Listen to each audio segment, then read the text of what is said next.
का स्थापना का लक्ष्य यह है कि आज के समय जो अनुभव 75 साल के आज़ादी में मिले हैं उसको देखते हुए भारत में एक उच्च गुणवत्ता वाली परिवर्तन की बहुत सख्त जरूरत है। India needs a qualitative change. BRS will be the agent of change.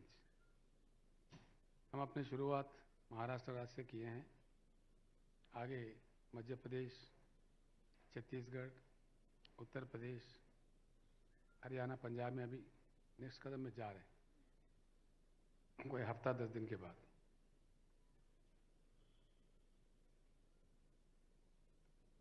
देश में जो होना चाहिए था इतनी लंबी समय में वो हो नहीं पाया। ये कड़वी हकीकत है, सच है।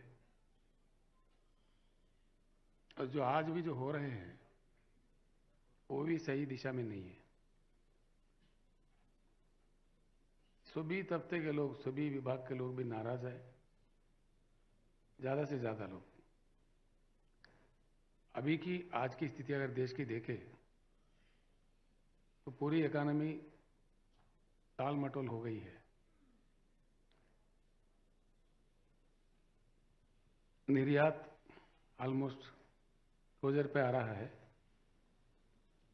लाखों में इंडस्ट्रीज का क्लोजर हो रहा है। Where make in India is gone, God only knows. और आयात बढ़ रही है।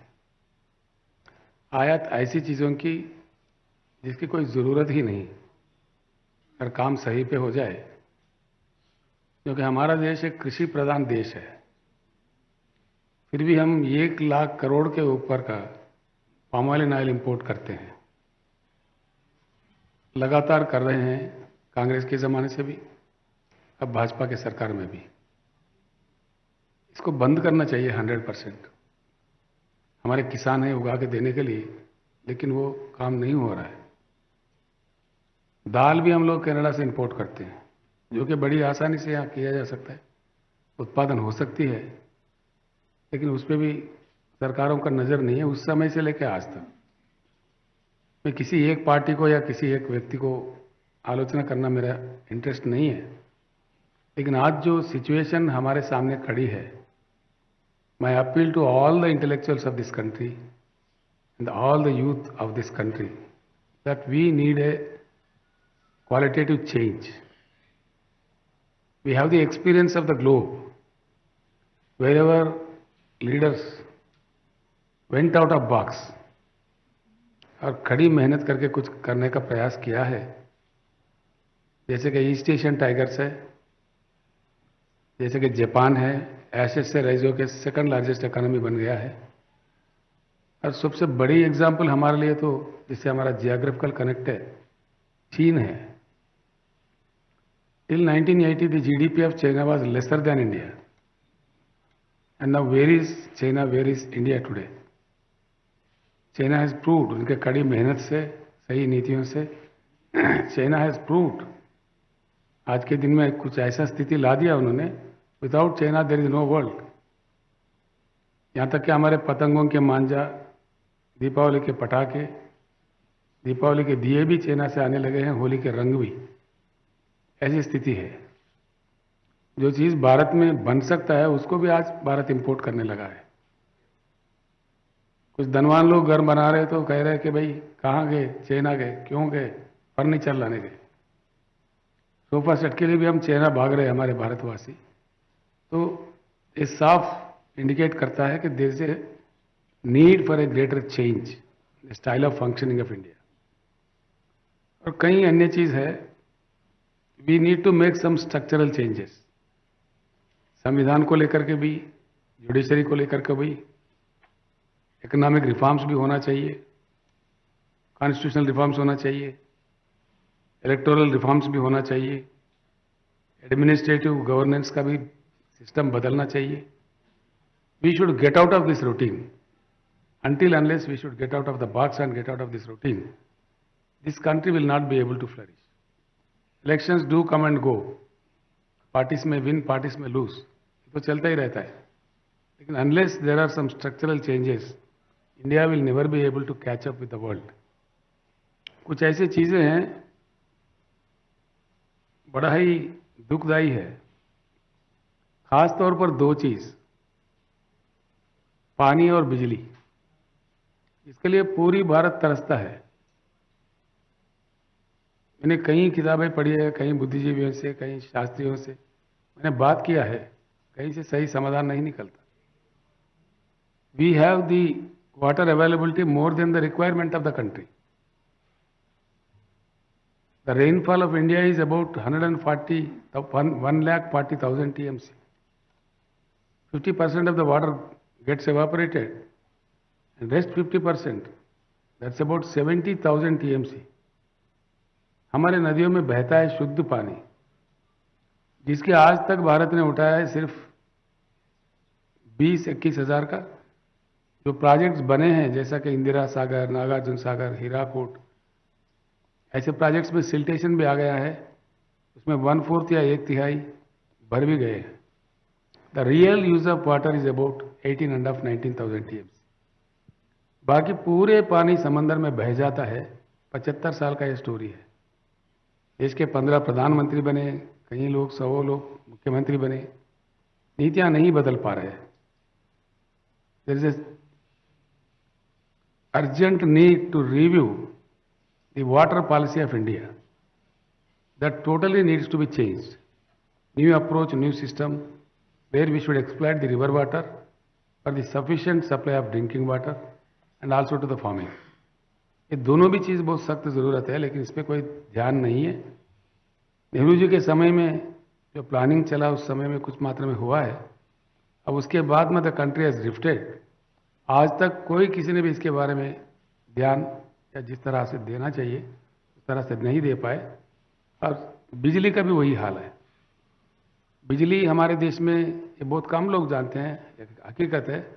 आंकड़े मेरे नहीं है, केंद्र सरकार के हैं, कोल मंत्रालय के हैं। अब तक जो डिटेक्टेड है, ऑलरेडी जो डिटेक्ट करके पाया गया है, the coal reserves in the land of India are about 361 billion turns,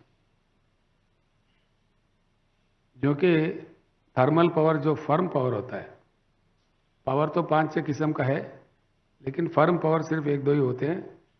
one is atomic power, another one is thermal power. Hydel power, solar power, all these are there but they are not firm. These are only 2 firm powers. लेकिन atomic power को लेकर हमारे देश में भी, पूरे विश्व में भी कुछ विवाद है। चेरनोबिल के विस्फोटन जो रशिया में हुआ है, उसके बाद में काफ़ी विवाद है। But thermal power has the global acceptance. इसमें सुपर क्रिटिकल आ गए हैं अभी, जो लेस पोल्यूटेड है, वो चीज़ पूरी दुनिया में चलता है।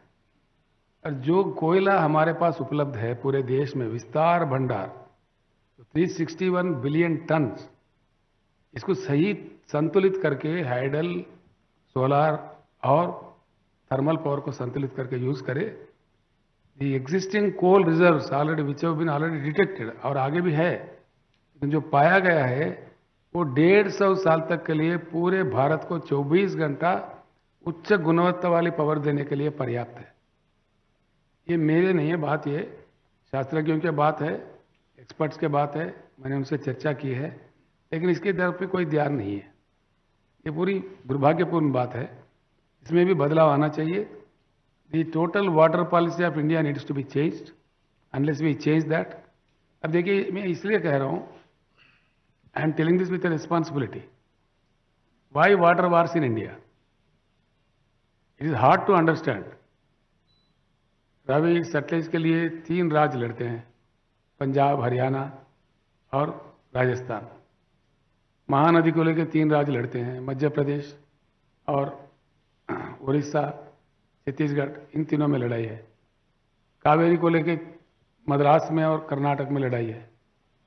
कृष्णा गोदावरी को लेकर महाराष्ट्र, कर्नाटका, तेलंगाना और आंध्रा, इन लोगों के बीच में लड़ाई है। राज्यों को क्यों लड़वा रहे हैं? पानी नहीं है ये बात नहीं है, पानी पर्याप्त है।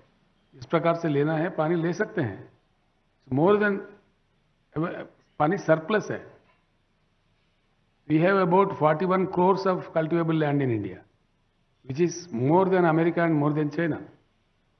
पूरी दुनिया में हमारा फूड प्रोसेसिंग करके हमारे खाना जा सकता है, लेकिन unfortunately we are eating McDonald burgers and McDonald pizzas, which is quite unfortunate.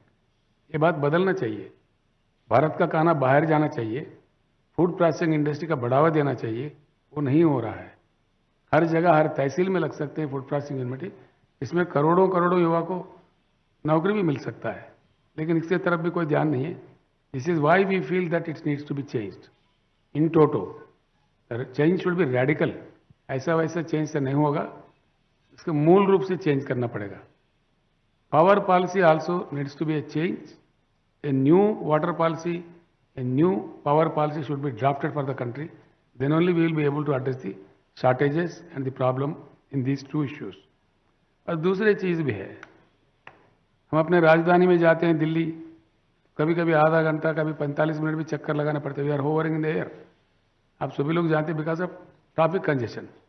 कहीं जाइए आप, हमारे एयरपोर्ट्स में इंफ्रास्ट्रक्चर ठीक नहीं है, इस प्रकार का एक्सपेंशन होना चाहिए, नहीं होता है। हमारा रोड में काफ़ी इम्प्रूवमेंट होना चाहिए, जो नहीं हो रहा है, नहीं हो पा रहा है। और हमारे रेलगाड़ियाँ जो चलते हैं, सेकंड लार्जेस्ट रेलवे है हमारे पास। ये बड़ी अजीब बात है, किसी एक में भी परफेक्ट इंफ्रास्ट्रक्चर नहीं है इतने साल के बाद भी। काफ़ी दुखदायी बात है। पानी का मैं ख़त्म कर लूँ, आपको शीट सप्लाई किए हैं। देयर आर अबाउट 13 कंट्रीज का ये शीट है, इसमें साफ डिटेल्स है। एक्चुअली होता ये है, पानी कहीं भी किसी फैक्ट्री में नहीं बनता। पानी बहुत अनमोल चीज़ होती है, मानव उसको तैयार नहीं कर सकते। जो आता है प्रकृति देती है, उसको बड़ा संभाल के यूज़ करना चाहिए। हमारा देश बाढ़ से भी प्रभावित है, सूखा से भी प्रभावित है। आधा बिहार तो डूबा हुआ रहता है हर साल, आधा सूखे में रहता है, और कई जगह देश में अकाल सकाल होते ही रहते हैं। ये हमारे अनुभव है। जो पानी की उपलब्धि है, जो प्रकृति भगवान ने दे रखा है, उसको सही तरीके से इस्तेमाल करें। देखिए, एक छोटा सा देश है जिम्बाब्वे, इनके पास एक रिजर्वायर है 6533 टीएमसी, इसका मैंने आपको दिया है details, you can see it later on. ऐसे ही रूस में है अंगारा, वहाँ पे 5968 टीएमसी का डैम्स है। कनाडा में, अमेरिका में होवर डैम है। ऐसे ही I have given you the details, you can go through this document, it will show you. Bharat जैसे विस्तार देश में, इतने विशाल देश में कम से कम 2-3 तो कम से कम ये ऐसे प्रोजेक्ट हमारे पास होना चाहिए। देश पूरा प्यास है, खेत पूरा प्यासे है, गले प्यासे है, लेकिन इस पर कोई ध्यान ही नहीं। ये ऐसे अगर 2-4 रिजर्वायर बना लें तो हम बाढ़ से भी सेफ रहेंगे, सूखे से भी बचेंगे, पीने के लिए पानी विस्तार मिलेगा, उद्योग के लिए मिलेगा, हर किसी को मिलेगा। हर किसी को देने के बाद तो 41 करोड़ एकड़ की कृषि योग्य भूमि है इंडिया में, हर एकड़ में पानी दिया जा सकता है। मैं आपसे प्रार्थना करूंगा, लोगों को आप बताएं, आपके अखबार के जरिए, आपके चैनलों के जरिए। I pray you, please let it be known to the people. India में दमदार सरकार अगर हो, हर एकड़ में भरपूर पानी दिया जा सकता है। पीने का पानी हर घर में नल फिट करके दिया जा सकता है, और उद्योग के लिए जो चाहिए भरपूर हम दे सकते हैं। इसके बाद भी कम से कम 20-25 हज़ार टीएमसी की बचत है। As per as water is concern, usable water is concern, India is a surplus country. भगवान ने, प्रकृति ने इतना दिया है, इसके बाद भी क्यों तड़पना पड़ता है लोगों को। हम जब औरंगाबाद गए, वहां बताया 8 दिन में एक बार पानी आता है। अकोला से हमारे भाई प्रकाश पोरे बता रहे थे कि वहां 7 दिन में एक बार आता है। सोलापुर वाले कह रहे 10 दिन में एक बार आता है। पुणे के लोग भी बता रहे थे किल्लत है पानी के, पर्याप्त नहीं मिलता। और यहां तक के भी है, दिल्ली में जो कंट्रीज कैपिटल है, नेशनल कैपिटल है, 75 साल के आज़ादी के बाद even in the national capital बिजली की कटौती होती है, पर्याप्त पानी की प्रबंध नहीं है। ये किस बात का संकेत है, हम इसको क्या समझ सकते हैं। तो इसलिए सरप्लस पानी रखते हुए कोई भी देश ऐसा नहीं करेगा। जो प्राथमिक आवश्यकता है, it's a prime need of the people. इस ऐसा भी ये डैम्स भी बनाने का कोई योजना नहीं है। जो एग्जिस्टिंग बैंक्स है, दे आर गेटिंग सिल्टेशन आ गया उसमें, वो भी सही नहीं है। इंफ्रास्ट्रक्चर के मामले में आप देखिए, सिंगापुर जैसा देश है हमारे आंखों के सामने, वहां कुछ भी नहीं है except the mind power, there is nothing. पानी भी उनके पास नहीं है कम से कम। हम लोग जाके वहां फोटो उतर रहे हैं, वहां एक पुतला उसके मुंह से पानी निकलता रहता है, बगल में खड़े के हम फोटो निकाल रहे हैं वहां पे। बड़ा दुख मालूम होता है जब देखते हैं इस चीज। उनके पास कुछ भी नहीं है। वो एक निवाला ऐसा उठाता है तो उसमें एक दाना भी उनका नहीं है। Everything is imported. मट्टी भी नहीं है, सी रिक्लेम करके कुछ जगह बना है तो उसके पास मट्टी भी नहीं है। They bite from Indonesia. ऐसी सिचुएशन में भी what is the economy of Singapore today and what is the economy of India? वहां दिमाग इस्तेमाल करके जहां कुछ भी नहीं है, mister Lee Kuan Yew, who is the maker of Singapore, he has changed the fate of Singaporeans. It's a great country today before the world. हम कहाँ हैं, हम कहाँ खड़े हैं इतने सारे उपलब्धियां लगते हुए। ट्रेन इंफ्रास्ट्रक्चर भी देखिए आप, the speed of goods trains across the world एक बार हम नजर डालते हैं। चाइना में गुड्स ट्रेन की एवरेज पर आवर स्पीड है 120 किलोमीटर्स। यूनाइटेड स्टेट्स में 78 किलोमीटर्स है, यूके में 75 किलोमीटर्स है, ऑस्ट्रेलिया में 80 किलोमीटर्स है, जर्मनी में 60 किलोमीटर है, जबकि हिंदुस्तान में 24 किलोमीटर है। When we will be able to catch up? हम कब मुकाबला करेंगे इन देशों से, कब आगे बढ़ेंगे? इतना विशाल देश, इतना विशाल पॉपुलेशन। ट्रक स्पीड देखिए, Indian trucks on Indian roads, its average speed is only 50 kilometres, whereas Japan 80 kilometre, South Korea 80 kilometres, UK 95 kilometres, US में 95 to 115 किलोमीटर्स। ये ट्रक का इंफ्रास्ट्रक्चर है। ये पूरे आंकड़े मेरे नहीं हैं, this is all given by government of India and the international figures. हर चीज में हमारा रैंक गिरता जा रहा है। ह्यूमन इंडेक्स डेवलपमेंट में देखिए, पर कैपिटा पावर यूज में देखिए, पर कैपिटा पावर यूज में भारत का रैंक है 104। तो कहाँ है? भूटान भी हमसे ज़्यादा है पर कैपिटा पावर यूटिलाइजेशन में। तो हम कहाँ खड़े हैं? और ये ऐसे ही चलते रहे तो कुछ होने वाला नहीं है। और सिंगापुर का एक बड़ा अजीब बात है, सिंगापुर का एक ही पोर्ट है। Singapore perimeter is only 193 kilometres. वो एक आइलैंड है, हम जानते हैं। जो कंटेनर्स हैंडल करते हैं, चाइना में 37.3 लाख कंटेनर्स, 37.3 है, इंडिया में 25.7 है। चाइना है, सॉरी, सिंगापुर का 37.3 है, China up to 210 lakh containers का हैंडल करते हैं। वेरेज और Indian coast is about 7.5 to 8,000 kilometres. यानी कि वो इंफ्रास्ट्रक्चर में हम सही नहीं है। इतना विस्तार हमारा तट इलाके है, तटवर्ती कई राज्य है पूरे भारत में, वो भी सही नहीं है। हर चीज में आप किसी भी चीज देखिए, पोर्ट्स में देखिए, एयर इंफ्रास्ट्रक्चर देखिए, सड़क इंफ्रास्ट्रक्चर देखिए, रेल इंफ्रास्ट्रक्चर देखिए, तो इसमें कंप्लीटली हमारे को, ये तो कोल इंडिया का है, you look at everything, we are going down. Forex is totally going down and down. And what is the rupee value today? It's about 82 change है आज में, मेरे ख्याल से 80 to 83 रुपीस है। ये स्थिति पहले कभी नहीं था भारत में।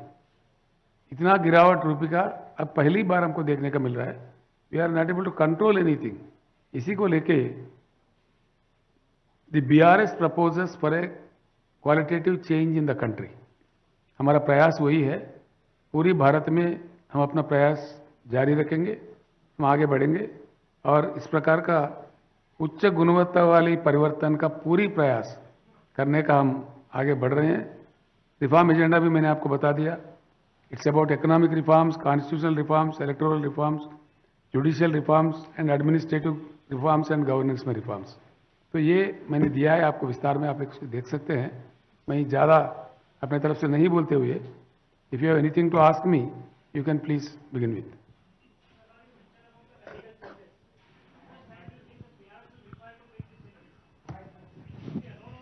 You can use, please, mic, you know. You can use the mic. Mr. Rao, you mentioned about bringing about radical changes. What do you think will be the timeline for the BRS to make these changes? And will it There is no timeline for this. It's a long way to go. We know it very well. Will it be alone or will it partner with someone else at the national level? Definitely 100% it will happen, because wherever changes happen, there only things are going in the right way. India also needs to change. It may take some little time. हम कोई हरी में नहीं है. इतनी बड़ी चीज को लेके आज में हो जाए, कल में हो जाए, परसों में हो जाए, हम ऐसा नहीं सोचते. जब भी हो जाए, लेकिन हो जाए, हुए तक बीआरएस इस बात को नहीं छोड़ेगा, इसका करते ही रहेगा. सर, आपने कहा कि दमदार सरकार चाहिए ये सब विजन लाने के लिए. क्या बीआरएस वो भूमिका में है, या फिर संयुक्त रूप से विपक्ष कुछ ऐसा सोच रहा है कि सब एक साथ मिलकर ऐसा कुछ पर्याय दिया जाए? ऐसा है, we have seen so many fronts, united front, national front, सब फ्रंट मिलकर काम किए हैं, लेकिन वो पर्याप्त नहीं हो पाया है. ये हमारे सामने है, देश के सामने है. इसलिए we are proposing this agenda. कुछ मित्र जो हमारे बीआरएस से सहमत है, हमारे एजेंडा से सहमत है, चलते चलते वो हमारे कंसोर्शियम में आ सकते हैं. हम उनको आह्वानित भी करेंगे. पूर्ण रूप से जो हमारे एजेंडा से सहमत है पर स्ट्रक्चरल चेंजेस, वो हमारे साथ आ सकते हैं. हम उनको साथ भी ले लेंगे. Mr. Chief Minister, what do you think about forging an alliance with other parties apart from Political? BJP? What do you think about forging an alliance of parties? मैं देश के बारे में बात कर रहा हूँ, आप राजनीति बात कर रहे हैं. If you can ask any question about the country, I would be more happy. But I'm asking राजनीति political तो question, चलता sir. है. सर, आप रीजनल पार्टीज का अलायंस के बारे में क्या सोचते हैं? बीजेपी और We are कांग्रेस not के- real regional party now. We are a national party. I have already announced it. That's the name. I changed my party's name from TRS to BRS. Okay, and my second question is regarding, you have been a strong proponent of separate states. So will you support separate state of Vidarbha? It's not about Vidarbha alone. I'm sorry to say. It's very strange that India is a country where Sikkim-like state with 6.5 population is also a state, and where UP is also a state with 24 crores of people. This system needs to be changed. There should be some scientific method to make states in the country. That will come. When that will happen, everything will happen.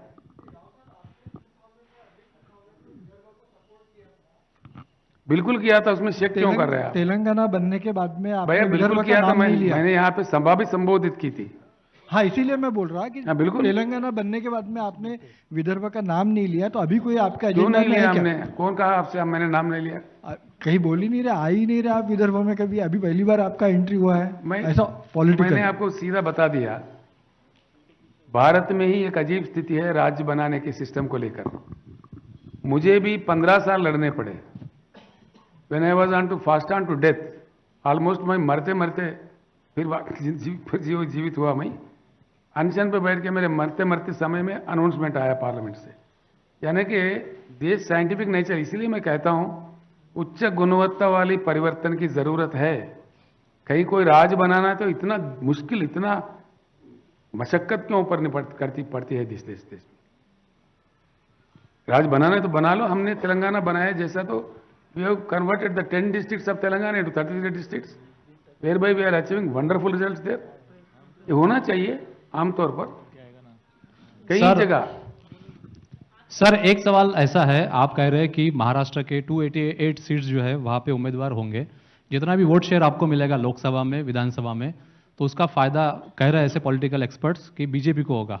देश में आम आदमी party के बारे में भी यही कहा जाता है कि जो वोट शेयर, आप भी देश की बात कर रहे हैं, बाकी पार्टी भी देश की बात कर रहे हैं, पर इस सारी चीजों का फायदा गुजरात में भी देखा है बीजेपी को होता है. इससे आप सहमत आपने हैं? फिर भी राजनीति शुरू कर दी है. नहीं सर, ये सवाल है. आप इसमें सवाल राजनीति का है. सर, आप राजनीति करने तो आए ना. कौन? आप yes, politics is a vehicle to achieve this targets. पर सर, आप जब नीतियां बनते हैं पार्लियामेंट से, नीतियां बनते हैं विधानसभाओं से, तो पॉलिटिक्स में रहना जरूरी है. गारू, एक लास्ट मेरा सवाल ये है, ये ब्लूप्रिंट है किसका? ये ब्लूप्रिंट. आपका प्रश्न का मैं जवाब देता हूं. किसका फायदा होता है, किसका नुकसान होता है, इससे हमको मतलब नहीं है. इस देश में आजकल एक फैशन बन गया. कोई भी एक पार्टी खोल के आ गया तो किसी का बी टीम कहो, किसी का सी टीम कहो, किसी का ए टीम कहो, ऐसा एक तमाशा बन रहा है. इसका कोई मतलब ही नहीं है. ऐसा कहने वाले कहते रहेंगे, लेकिन हमारा जो काम है देश के जनता के लिए होगा, देश के जनता के फायदा के लिए होगा. गारू, ये ब्लूप्रिंट है जो आपने दिया है, दिस इज अ ब्लूप्रिंट, क्योंकि महाराष्ट्र में इसके पहले राज ठाकरे ब्लूप्रिंट लेके आए थे.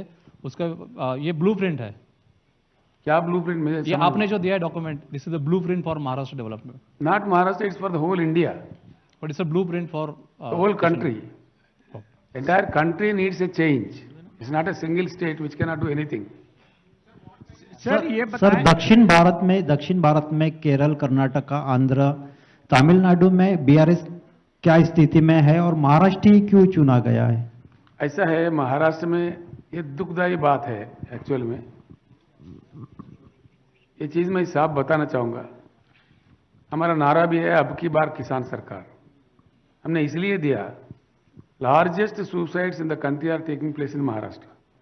सबसे ज्यादा आत्महत्या है, और खास तौर पर जो तेलंगाना के बॉर्डर से लगे हुए यवतमाल जिले में बहुत ज्यादा आत्महत्या हो रही है, और इसके देखते हुए हमने समझा महाराष्ट्र से शुरू करो, इसीलिए हमने महाराष्ट्र से शुरू किया। सर एक क्वेश्चन और एक है कि भागीरथ भालके के लिए एक प्राइवेट विमान भेजा गया था, ऐसी क्या नौबत आ गई थी कि प्राइवेट विमान भेजना पड़ा? प्राइवेट विमान नहीं हो, हमारा अपना पार्टी का विमान है। हाँ, तो पार्टी का ही विमान क्यों भेजना पड़ा? पार्टी में लोग आ रहे तो क्या करें, भेजेंगे, उसमें क्या है? तो इसके लिए प्राइवेट विमान भेजा जाता ये है। बहुत बड़ा बात है। सर ये ये पार्टी के बताएं, लोग प्राइवेट विमान में घूमना नहीं चाहिए। आज भी मैं प्राइवेट विमान से ही आया हूँ, इसमें कौन सी नई बात है भाई? सर अमेरिका में तो कदम कदम पे प्राइवेट विमान है भैया, किसानों के पास भी विमान है। वही स्थिति भारत में हम लाना चाहते हैं। सर ये कई बताएं, लोग हैं। सर अभी आपने ये विमान की बात की, थोड़ी देर पहले आपने सड़कें और ट्रकों की स्पीड अलग अलग देशों की है गिनाई, तो पिछले कई सालों में सड़कें तो देश की बन रही है, तो क्या मतलब आप क्या कहना चाहते हैं कि इससे भी बढ़िया और इंफ्रास्ट्रक्चर हो सकता है, और वो कितना टाइम लेगा, मतलब क्या कहना चाहेंगे आप? भैया क्या बन रहे क्या नहीं बन रहे आप भी जानते हैं, हम भी जानते हैं। हमने जो बताया वो हकीकत है ना। ये आंकड़े मेरे नहीं है भैया, केंद्र सरकार के हैं, उन्होंने खुद बताया है। तो इससे भी बढ़िया इंफ्रास्ट्रक्चर हो सकता है? 100% हो सकता है, क्यों नहीं हो सकता है? सर ये बताएं, सर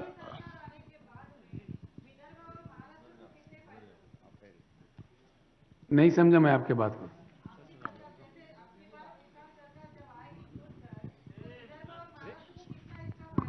हंड्रेड 100% हो जाएगा मैम, बिकॉज हमारे पास महाराष्ट्र से ज्यादा किसान आत्महत्या कर रहे थे, अब वो ऑलमोस्ट थम गए। ऑलमोस्ट, कहीं एक आधा होता होगा, लेकिन ऑलमोस्ट थम गए। नंबर 2, हमारे किसान आज कड़े हो गए हैं। हमारे जो पॉलिसीज है, एक्सेलेंट पॉलिसीज है, किसानों में जितना दुख था वो सारा मिट गया है। अभी हमारे किसान बहुत खुशहाल है, अच्छा है। मैं एक बात आपको जरूर समझाना चाहूंगा, आधा से ज्यादा हमारे किसान खेती छोड़ के पलायन थे। खास मुंबई में काम करते थे, कई जगह काम करते थे, पूरे भारत में पेट भरने के लिए काम करते थे। आज हमारे लोग पूरे वापस आ गए, और तेलंगाना राज्य में करीब 14 राज्यों के लोग आके हमारे पास अपने पेट भर रहे हैं। यही स्थिति महाराष्ट्र में भी, विदर्भ में भी आ जाएगी अगर बीआरएस सरकार यहां बने। सेम तेलंगाना जैसा स्थिति यहां भी आ जाएगी। सर ये बताएं कि यूनिफॉर्म सिविल कोड के लिए कहा जा रहा है कि नागरिकों की राय ली जाए, धर्म गुरुओं की राय ली जाए, तो आपका क्या कहना है यूनिफॉर्म सिविल कोड के लिए? इनकी राय, लोगों की राय की बात की जा रही है और धर्म गुरुओं की राय लेने की बातचीत की जा रही है। ये धर्मगुरु कहां से लाके रख दिए भाई राजनीति में? धर्मगुरु तो को मठ चलाना चाहिए, पूजा पाठ करना चाहिए, याग करना चाहिए। वो इसमें घुसपैठ करके बड़ा हंगामा कर रहे हैं देश में। Sir, I am Neeraj from Power of One magazine, this side. So I want just ask you a question. You would be the Prime Minister candidate of opposition. So in this situation, opposition क्यों भैया, opposition क्यों बोलते हो आप? नहीं, in this situation, क्योंकि बाहर जितने विपक्ष के लोग हैं उनके लिए आप एक अच्छे कैंडिडेट हो सकते हैं। क्या आपको नहीं लगता कि यहाँ इस तरीके से महाराष्ट्र में जब आप आएंगे तो एक सेक्युलरिज्म की जो दूसरी ताकतें हैं वो कमजोर होंगी, सेक्युलरिज्म की लड़ाई कमजोर होगी, क्योंकि वोट का जो डिस्ट्रीब्यूशन होगा वो यदि थोड़ा सा भी आपके फेवर में होता है तो definitely it will be affect to the others. एक सिंपल बात है, किसको इफेक्ट होता है किसको नहीं होता इससे हमारा कोई मतलब नहीं है। जनता के फायदे में काम हो वो काम हम करते हैं। सर आपने कहा है कि अब की बार किसान की सरकार, यस। जब चुनाव आएंगे तो किसानों की क्या भागीदारी रहेगी, क्या उनको मौका दिया जाएगा? बिल्कुल दिया जाएगा। हम तो कह रहे हैं हल चलाना बंद करो और रास्ता निकालो पार्लियामेंट में जाने का, विधानसभा में जाने का। हम सीधे ही कह रहे हैं। राव सर मेरा एक सवाल है आपका मैंने पूरा भाषण भट्ट सभागृह में देखा, आपने एक भी बार विदर्भ की बात नहीं की और आपने जस्ट अभी कहा कि विदर्भ को हम तेलंगाना जैसा बनाएंगे। अगर आपकी सरकार भारत में आती है तो आपने खुद ने इतना बड़ा संघर्ष किया है कि सेपरेट जो राज्य रहते हैं उन्हीं का विकास होता है, तो आप अलग विदर्भ आप नहीं देना चाहते क्योंकि आपने कहा कि हम तेलंगाना जैसा बनाएंगे विदर्भ को, यानी आपने सेपरेट विदर्भ का मुद्दा छोड़ दिया है क्या? हमने नहीं छोड़ा या नहीं पकड़ा, हम कभी पकड़ लिया कभी छोड़ लिया, हम तो सीधे ही कह रहे हैं, इसमें कोई ये बात नहीं है। सीधी बात यह है, भारत में कई जगह नए राज्यों की मांग है। मैं एक बात कहता हूं आपको, इस सादा सिंपल बात है, इसमें कोई कठिनाई नहीं है।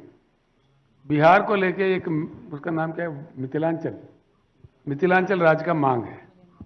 मेरा नारा लेके, मेरा मांग लेके, मेरा दिल्ली पहुंचने से पहले 10 साल से वो लोग बैठे हुए हैं जंतर मंतर में।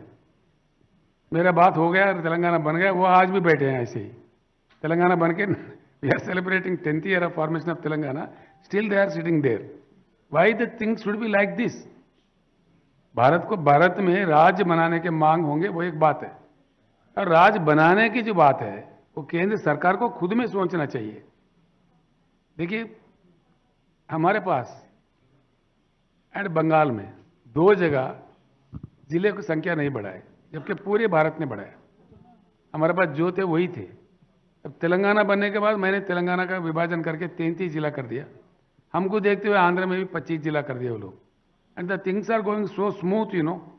बहुत बड़े बड़े जिलों की जगह एक एक जिले में अब 3 कलेक्टर आ गए, 1 कलेक्टर के बजाय। काफ़ी काम हम कर पाते हैं, काफ़ी काम कर रहे हैं, हमको रिजल्ट पाया। मैं एक एग्जाम्पल आपको देता हूँ। हमारे राज्य को किसानों के बढ़ोतरी के लिए हमने क्या किया, एवरी 5000 एकर्स को एक क्लस्टर बना दिया। एक अच्छा अनुभव है, इसलिए मैं कह रहा हूँ आपसे, थोड़ा सा समय लगेगा, लेकिन पूरे ऐसे राज्य में, तेलंगाना राज्य में 2601 क्लस्टर बने। हम और हमारे चीफ सेक्रेटरी पूरे कलेक्टर्स कॉन्फ्रेंस बुला के उनको समझा दिए, भैया बहुत अहम चीज़ है, यहाँ किसानों की पूरी चर्चा होगी, अच्छा होगी, ये 6 महीने के अंदर बनाना है। और बिल्कुल 6 महीने के अंदर हम बना पाए। अगर पुराने जिले रहते, डिस्ट्रिक्ट के एक ही कलेक्टर रहते, कभी भी संभव नहीं होता था। आज ऐसा हो रहा है। अमेरिका हमसे बुद्धिमान देश है डेफिनेटली। वो देखो 33-34 करोड़ का उनका पॉपुलेशन है, 50 राज्य बना लिया उन्होंने। हमारे पास क्या जाता है, और एक 10-15 राज्य बने तो क्या जाने का है, इसमें क्या फर्क पड़ता है? इसको इतना कठिन क्यों बना के रखा है पूरे देश में? राज्य बनाने के लिए देश की रवैया भी बदलना चाहिए। जब वो बात आएगी उसमें ऑटोमेटिक विदर्भ भी बनेगा, कौन रोक सकता है उसको? सर, मोदी सरकार जो यूनिफॉर्म सिविल कोड ला रही है उसमें आपका और आपकी पार्टी का क्या स्टैंड है? देखिए, यूनिफॉर्म सिविल कोड का जो देश कहता है मोदी सरकार लाता है तो तब जीतते हैं। अभी क्या बात करते हैं? Sir, I am Amit Wankhede from Happening Today here. Here, sir, in front of you. You gave the example of Singapore. In Singapore, there were many structural and administrative changes. There was also opposition from media also. What type of constitutional, administrative and structural changes are you suggesting for development of India? मेरा एक बात है, मेरा आपसे सीधा निवेदन है। कहीं ऐसे कुछ कॉन्क्लेव चल रहा था मीडिया का, इसमें मैं था। मैंने कहा चाइना का, जैसा आपसे कहा उनके सामने रखा, तो बोलने लगे चाइना का स्थिति कुछ अलग है, वहाँ के कानून कुछ अलग है, वहाँ चुनाव ने, मतलब ऐसे बातें करें। जब चाइना से हमारा सिस्टम अच्छा हो तो हमको चाइना से आगे रहना चाहिए ना, बिल्कुल होना चाहिए ना। यानी कि ज्ञान किसी के पास नहीं होता है, ज्ञान का कोई ठेकेदार नहीं होता है। अच्छी ज्ञान जहाँ से भी प्राप्त होता है पूरी दुनिया में, वहाँ से लेना चाहिए, उससे थोड़ा रिफॉर्म करके अपने देश के मुताबिक बना लेकर उसको इम्प्लीमेंट करना चाहिए। इसमें क्या दिक्कत है? स्ट्रक्चरल रिफॉर्म्स, बिल्कुल स्ट्रक्चरल रिफॉर्म्स की ज़रूरत है। मैं आपको बताऊं तो कई देश है जो आउट ऑफ बॉक्स जाके स्ट्रक्चरल रिफॉर्म करके आगे बढ़ चुके हैं। जापान देखो एशेस में गए हिरोशिमा नागासाकी के बाद, now they are the second largest economy in the world. China देखिए, साउथ कोरिया देखिए, मलेशिया देखिए, सिंगापुर देखिए, कई ऐसे देश है हमारे सामने। हमारे देखते देखते कम से कम 15-16 कंट्री काफ़ी अच्छी उनकी तरक्की हुई है। वैसा हम क्यों नहीं करना चाहिए हिंदुस्तान में? हमको खुद में ज्ञान नहीं है तो वहाँ से सीख सकते हैं हम लोग। अच्छी बात कहीं से भी मिलता है दुनिया में, वहाँ से लेना चाहिए। केसीआर गारू ये तेलंगाना का फुटप्रिंट भारत सरकार इम्प्लीमेंट करता है, अक्सर इस टाइप का एक बात एडवर्टाइजमेंट में होती है, तो क्या आपकी और मोदी साहब की लेट नाइट मीटिंग्स होती है ये पॉलिसी को लेकर? क्या है, मुझे समझ में नहीं आया। तेलंगाना का जो फुटप्रिंट है, पॉलिसीज है, उसका footprint government of India follow करता है, इस प्रकार की बात हमेशा एडवर्टाइजमेंट में होती है। तो आपकी मोदी जी के साथ में कोई मीटिंग्स होती है ताकि आइडियाज एक्सचेंज हो जाएं? मोदी जी मेरे अच्छे मित्र हैं। कई बार हम अपने ख्यालात बदलते हैं, नीति आयोग मीटिंग में, कहीं इधर उधर में, बिल्कुल हम मिलते जुलते हैं। और कुछ मीटिंग्स भी होते हैं, best practices in the states. Kerala में कोई चीज़ बेस्ट हुआ तो दूसरा सीखे, तेलंगाना में कुछ अच्छा हुआ तो दूसरा सीखे, ऐसे वो एक्सचेंज होते रहते हैं, इसमें कोई नई बात नहीं है। Mr. Rao, since your party is targeting Nagpur, is your party going to fight this municipal corporation elections as well? We are going to fight each and every election in Maharashtra now. Okay, and how many? नहीं सुनिए, मेरा पूरा बात सुनिए। हम जीते ना जीते इससे कोई बात नहीं है, कुछ लोग जीतेंगे कुछ लोग हारेंगे, कोई बात नहीं है। हम अपना बेस बनाते चलेंगे। हमारा लक्ष्य बहुत बड़ा है भारत परिवर्तन का, तो हम अपने जगह बनाते बनाते आगे बढ़ेंगे और पूर्ण लक्ष्य पाने तक हमारा कोशिश जारी रहेगा। In Vidarbha, how many seats you are targeting? Assembly seats? All seats. Why not all seats? Sir बताओ कहाँ किसान नहीं है? किसान तो छोड़िए, किसान के साथ पूंजीपति भी आना चाहिए। उनकी थाली में खाना कहाँ से जाता है? किसान ही देता है। हेलो सर सर मेरे दो क्वेश्चंस थे आपसे। आपने सर किसानों की बात की, तो सर मेरा एक पहला क्वेश्चन था कि एमएसपी के रिगार्डिंग। सर एक किसानी है सर, जैसे आप कोई भी अगर मार्केट से प्रोडक्ट लीजिए, सब एमआरपी पे बिकता है, पर किसान का प्रोडक्ट आप एमएसपी पे के लिए बात करते हैं और वो भी मेजोरिटी ऑफ इसको नहीं मिलता है जो। और आपने सर दूसरा क्वेश्चन ये था कि आपने यूएस की बात की।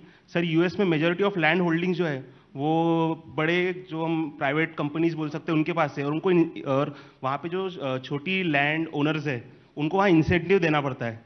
तो आपको इस स्ट्रक्चर को करेक्ट करने के लिए आपके आइडियाज है सर एमएसपी के और इसके? आपका सेकंड क्वेश्चन का मैं पहले बोलता हूँ। पूरे ही दुनिया में मैंने इसके काफ़ी विस्तार में स्टडी किया है, ये मेरा अपना नॉलेज नहीं है, ये जो हकीकत है। पूरे दुनिया में बगैर सरकार के सपोर्ट के एग्रीकल्चर खड़ा होता ही नहीं, हर जगह। सबसे ज़्यादा सब्सिडी एग्रीकल्चर को देने वाला देश है अमेरिका, मैं जानता हूँ, और अन्य देश भी। एक भारत ही ऐसे देश है जो एग्रीकल्चर को सब्सिडी नहीं देती है, लेती ज़्यादा है। एग्रीकल्चर देने के नाम पे कुछ मात्रा में देती है, लेकिन लेता ज़्यादा है। This is very unfortunate. That is why our farmers are forced to commit suicide. That is the biggest problem. Sir मेरा एक सवाल है सर, इधर जी। मेरा एक सवाल है, अब की बार किसान सरकार किसानों के लिए आप काम कर ही रहे हो। देश में जो भी सरकार आई है, आने के पहले उन्होंने काफी वादे किए हैं, लेकिन 5 साल निकल जाते हैं, वादे भूल जाते हैं। अभी 10 साल निकल गए, वादे भूल गए। आपकी सरकार अगर देश में आती है तो क्या शिक्षा की नीति और रोजगार की नीति क्या रहेगी? क्योंकि देश में बेरोजगारी बढ़ गई है, शिक्षा नीति में परिवर्तन हुआ है, जो गरीब है उनको शिक्षा नहीं मिलती। तो अगर आपकी सरकार अगर देश में आती है तो क्या नीति रहेगी? भैया मैं आपको एक बात बताना चाहूँगा। इलेक्शन मैनिफेस्टो बनाते हैं हर पार्टी और पेश करते हैं लोगों के सामने। हम भी इलेक्शन मैनिफेस्टो दिए थे चुनाव से पहले। हम 2 बार चुनाव जीते हैं। हमारे पास 119 सीटें हैं हमारे राज्य में। तो पहले चरण में हम 63 सीटों से जीते थे, नेक्स्ट टाइम हम 88 सीटों से जीते। हमने जो कहा हमारे मैनिफेस्टो में, उससे 100 गुना बढ़ के हम काम किया है।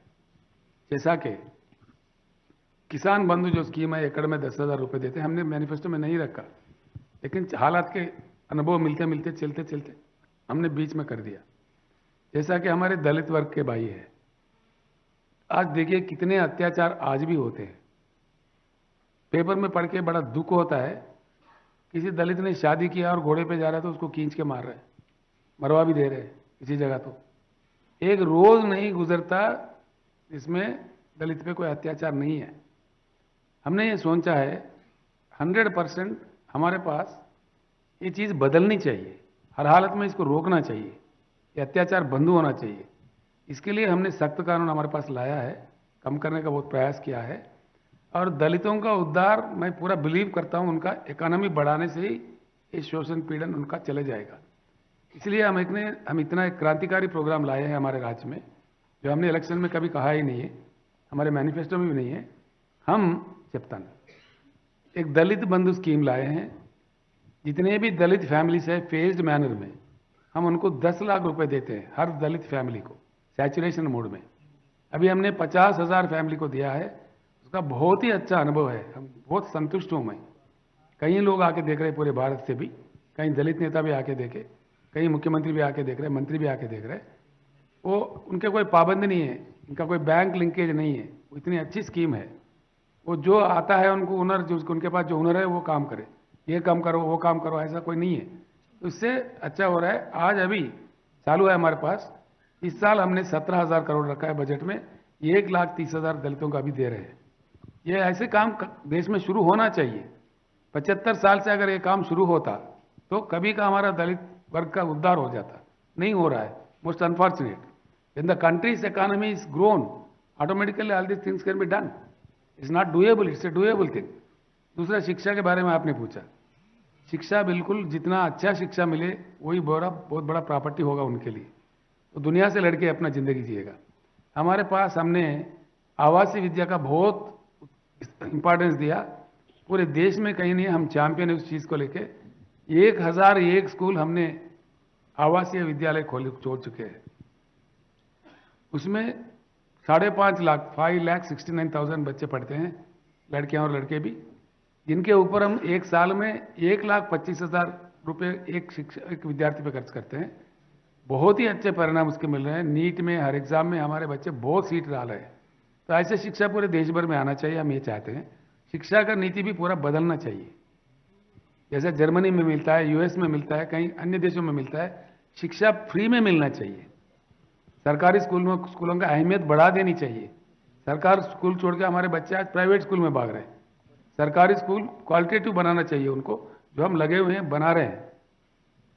सर, महंगाई को लेकर कोई भी सरकार बात नहीं करती, तो आप क्या आपकी सरकार में इस एजेंडों के लेकर महंगाई कम करेंगे? बिल्कुल, आपका बात सच्चाई होना चाहिए, उसका प्रयास होना चाहिए। इन्फ्लेशन कट गया तो महंगाई ऑटोमेटिक कम हो जाएगी, इन्फ्लेशन बढ़ गया तो महंगाई भी बढ़ेगी। सेंट्रल एजेंसीज के दुरुपयोग को लेकर काफ़ी चर्चा हो रही है इन दिनों। तमिलनाडु में 1-2 दिन पहले एक कार्रवाई हुई। आपके राज्य में भी आईटी के कुछ रेड्स आपके एमएलएस पर भी हुई है, सर्चेस हुए। इस पे कैसा देखते हैं आप? बिल्कुल गलत बात है जो हो रहा है, अच्छा नहीं है, लोकतंत्र में सही नहीं है। दूसरा, एक बात नहीं भूलना चाहिए किसी को भी, वो चाहे मोदी जी भी हो, कोई भी हो। डेमोक्रेसी के पिलर्स आर द पार्टीज। ये प्रजातंत्र के, लोकतंत्र के स्तंभ है पार्टी। पार्टियां बचे रहे तभी लोकतंत्र बचे रहेगा, तब हमको मौका मिलेगा, जनता हमको मौका दे सकती है। मोदी जी भी कैसे प्रधानमंत्री बने? चांस था लोकतंत्र में, वोट के जरिए, तो तभी जाके उनको चांस मिला। दूसरे लोगों को भी जीने देना चाहिए। इतना पीछे पड़ के उनको हरास करके करना ठीक बात नहीं है। It's not good at all. ये निंदनीय बात है, खंडनीय बात है। सर, महाराष्ट्र लोकसभा और महाराष्ट्र विधानसभा में आपकी पार्टी कितने सीट का टारगेट लेके चल रही है? पूरे सीटों का टारगेट ले रहे हैं हम तो। मिस्टर राव, क्योंकि अगर किसान समझते हैं, किसान फैमिली हमारे साथ आते हैं, तो कौन रोक सकता है? Mr. Rao, you mentioned about constitutional reforms. Can you elaborate on that? We need to make some structural changes. It's not changing the constitution in toto. एक बात ऐसा होता है भैया, इसमें खुलकर बात करना चाहिए, इसमें छुपाने वाली बात कुछ नहीं। अक्सर ये होता है, किसी भी देश का एक शुरुआत कहीं से गिनते हैं। समझो कि ये 3-4 तरीके का होता है।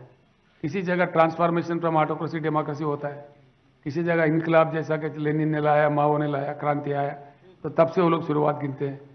हम जैसे देश में आज़ादी से हम शुरुआत मानते हैं, जिनको दूसरों का रूल चला गया, हमारा खुद का रूल आ गया, तब से हम गिनते हैं। सर 2000 सुनिए एक मिनट सुनिए।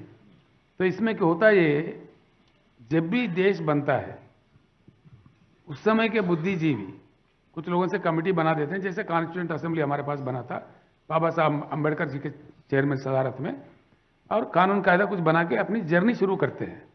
लेकिन एक दो दशक में चलते चलते जो अनुभव मिलता है उसको पूरा करके 95% देश सेटल होता है मेन मुद्दों पे। बाकी साइंटिफिक ब्रेक थ्रू जैसे आने लगा तो उसमें चेंजेस करते हैं, जैसे कि कंप्यूटर नहीं था आज आ गया, स्मार्टफोन था नहीं था अब आ गया, साइबर क्राइम एक नई चीज़ आ गई साइबर क्राइम, तो ऐसे छोटे छोटे बातें हैं। लेकिन मेन कंट्री पूरा सेटल होता है 1 दशक, 1.5 दशक, 2 दशक में।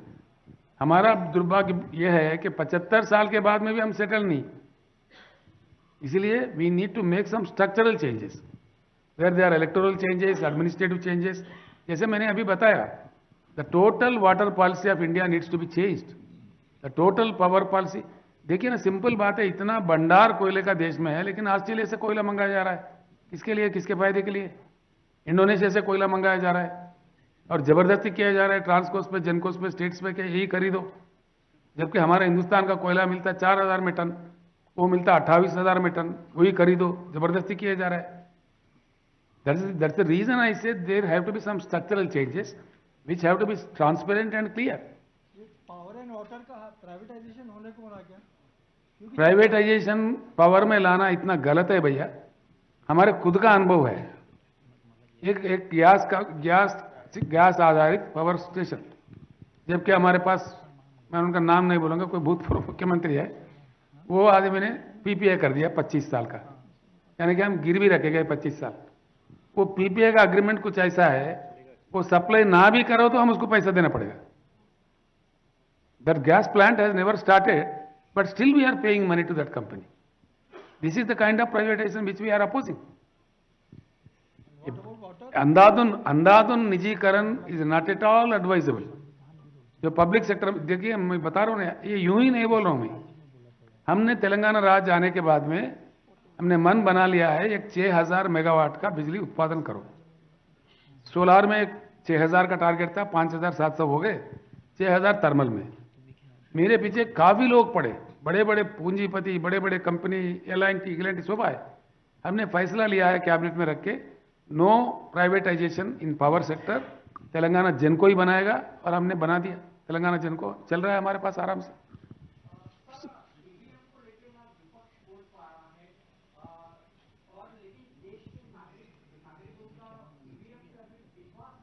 आपका क्या राय है? आपको क्या, आपका राय बताइए।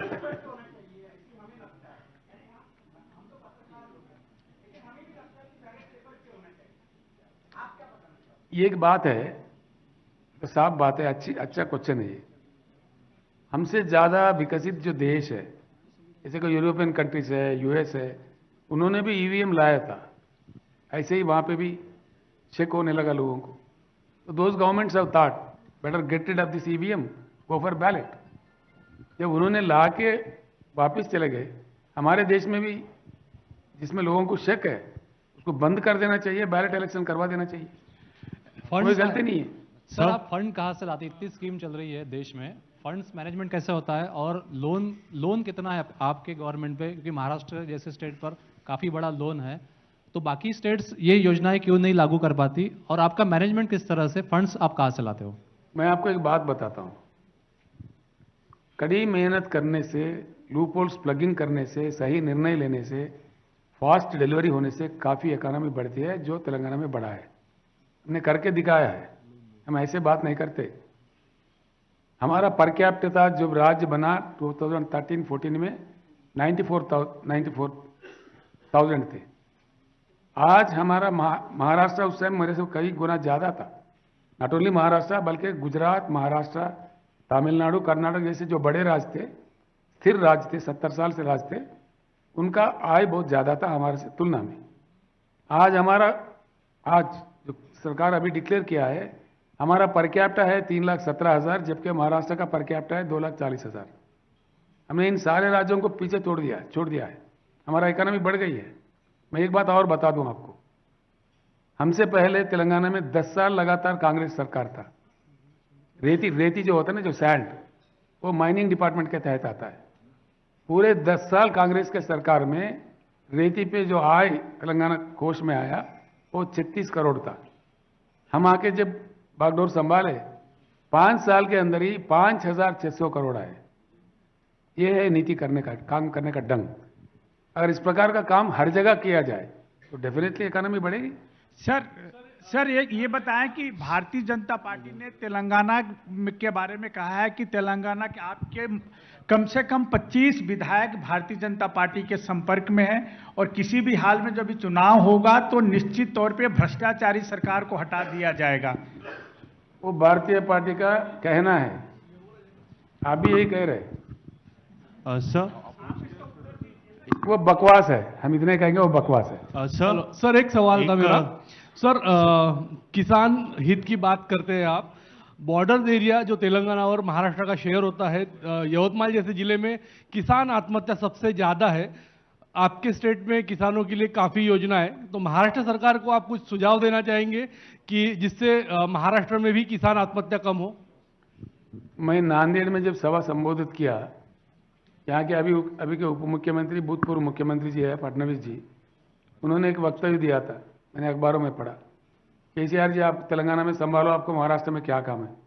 मैंने सिर्फ इतना कहा, आप महाराष्ट्र में आत्महत्या रोको, तेलंगाना मॉडल ला दो, मैं यहाँ से निकल के मध्य प्रदेश जाऊँगा। तो मैंने सुझाव दिया है ऑलरेडी, वो कहाँ तक इम्प्लीमेंट करते हैं देखते हैं। सर महाराष्ट्र में अगर अलायंस की अगर बात पड़ी तो क्या महाविकास आघाड़ी के साथ आप जाएंगे?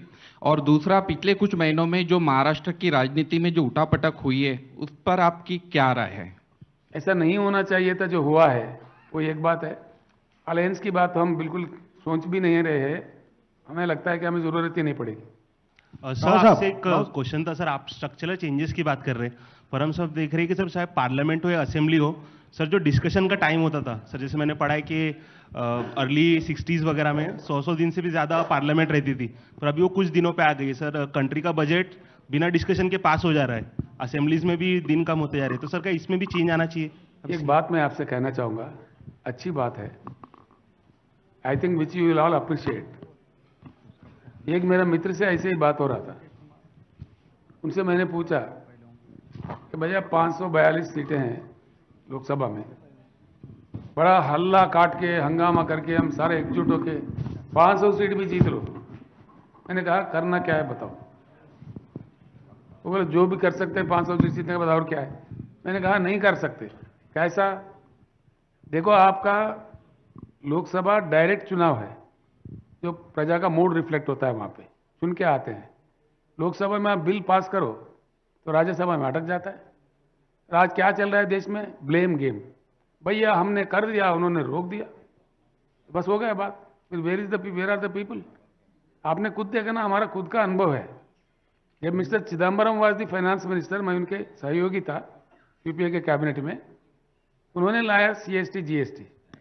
जब मोदी जी गुजरात के मुख्यमंत्री थे, वो गला का फाड़ फाड़ के विरोध कर रहे थे। जैसा कि मोदी जी प्रधानमंत्री बन गए, वो GST लाए तो चिदम्बरम साहब विरोध कर रहे थे राज्यसभा में। मैंने पूछा उनसे, चिदम्बरम जी आप हार्वर्ड स्कूल के इकोनॉमिक स्कूल के स्टूडेंट है, आपने लाया है, आप कैसा विरोध कर रहे हैं? तो बोले राजनीति है। मैं बोला देश किधर है फिर राजनीति है? तो इसीलिए मैं कहता हूं स्ट्रक्चरल चेंजेस की जरूरत है।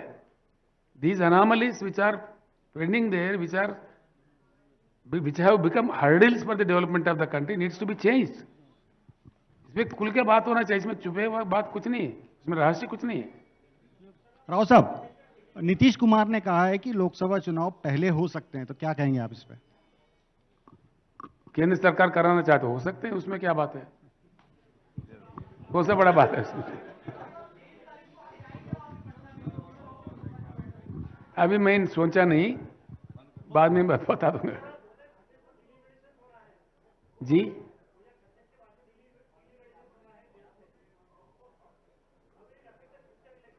वो जब होगा तब देखेंगे ना, अभी उसका बारे में क्यों चर्चा करें। Thank you so much.